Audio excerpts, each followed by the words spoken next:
say this is the 15-minute chart. All right, let's say this is the 15-minute chart, right? Let's say you caught an entry off the 15, right? Now, what you could do is, let's say you have a setup. So you have a beautiful setup, right? Your TPs are, so you got a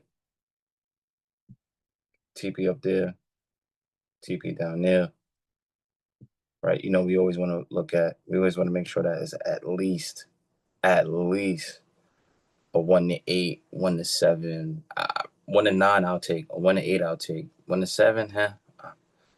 You know what I'm saying? Depends, but you know, you want it to be in that area. Now, let's say we got a 1 to 2, right? Yeah, I know 1 to 2, 1 to 2s. I'm going for it, right? Now, this is the 15-minute chart. Now, let's say you caught an entry, but in this entry, right, you're asking yourself, all right, prices hit my target one. What should I do? You have different opportunities. You can take partials. You can say, okay, I'm gonna wait to the full boat, right? I'm gonna wait to the full boat of the move. But what you can do is every time price pulls back. Oh, I'm sorry, don't scale in yet. That's what I meant to say. Don't scale in yet. Right? What you want to do is you want to wait till price breaks a structure. Boom. Once price breaks that structure, then you can move your stop loss. You know what I'm saying? So this is called, like, you know, scaling in. You know what I'm saying? Then you can move your you know, and stop profit, right? Give it a little space, right? Because what this indicates, and based off of probability, is that price is potentially creating a higher low. So if price is creating a higher low, right? As long as price doesn't clean that level, because it could clean out liquidity and still go up. That's another potential move that can happen. But let's just say ideally this can happen too, right? There's a probability that this can happen. So when this happens, boom, then you can go, you wait, and then as soon as it breaks structure, then you can scale your profit again.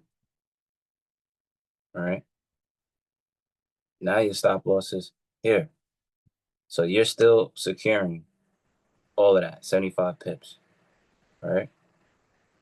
So let's say price does it again. Right? Boom. Once it breaks that structure, right? Sometimes, you know, it's unpredictable, right? Sometimes the market can drop down this much, maybe 38. Maybe this is a 50. Maybe this is a 618. Maybe it'll come down here. But let's say it goes like this, right? And it breaks that structure. Once it breaks that structure, guess what we're doing? Scaling up. Boom. So now you secured all that profit right there, right? Now you can see it's still a 108, but at the end of the day, this is 129 pips secured. So if price decides to, you know, go like this and then decides to come down, boom, stop profit. You know, this is a strategy that you can use if you want. Me, it also depends on what time frame am I entering on. Because if I'm entering something on the 4 hour, like pound, I'm not expecting, but what I'm looking for price to give us a pullback. And then once it gives us a pullback, and if it keeps going, right? Once it breaks that structure, then I know that I can secure. Once it pulls back and breaks that structure, it has to pull back and break the previous structure first. Once it does that, then boom, profit secured, stop profit. And